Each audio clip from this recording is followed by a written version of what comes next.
Chers amis, bonjour. Nous voici à la fin du premier semestre de la deuxième année de l'Institut chrétien d'Orient et je suis très ravi de partager avec vous le bilan de ce premier semestre. Un semestre exceptionnel avec des cours entièrement remplis. Nous avons presque accueilli 200 inscriptions et l'ambiance qui règne à l'Institut est une ambiance en même temps studieuse et joyeuse.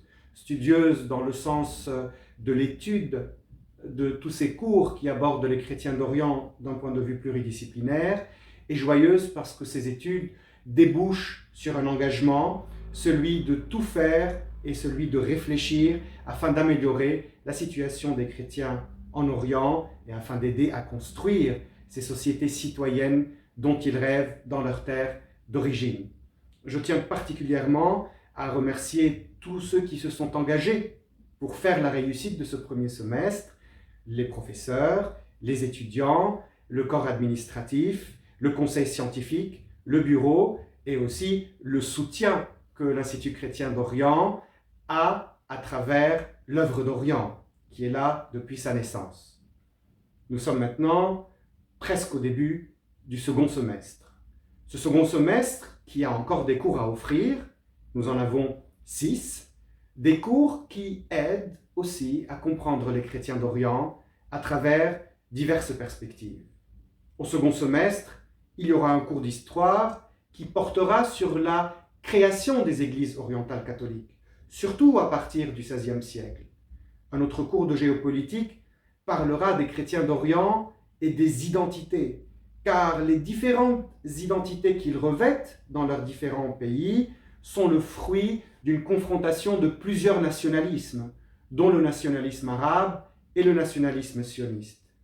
Un troisième cours portera sur la spiritualité des pères orientaux, pas des pères classiques qui ont de très belles spiritualités et dont on entend parler dans les facultés de théologie en Occident, mais des pères de la tradition syriaque, de la tradition copte, de la tradition arménienne et bien sûr de la tradition byzantine.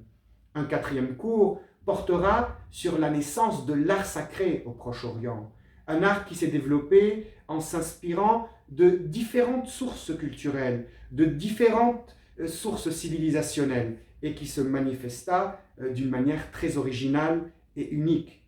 N'oublions pas la Bible.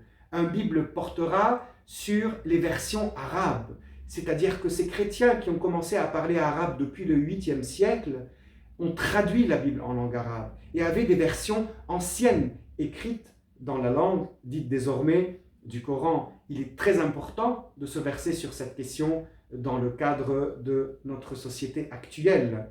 Et enfin, un sixième cours portera sur la philosophie, car nombre de philosophes dits chrétiens d'Orient ont réfléchi les problématiques de leur pays et de leur contexte à partir d'une perspective philosophique, afin d'offrir des solutions pour l'avenir.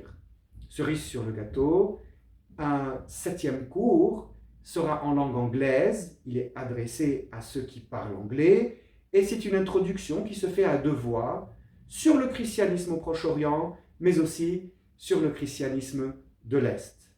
Pour vous inscrire, vous pouvez le faire dès à présent. Les inscriptions sont ouvertes.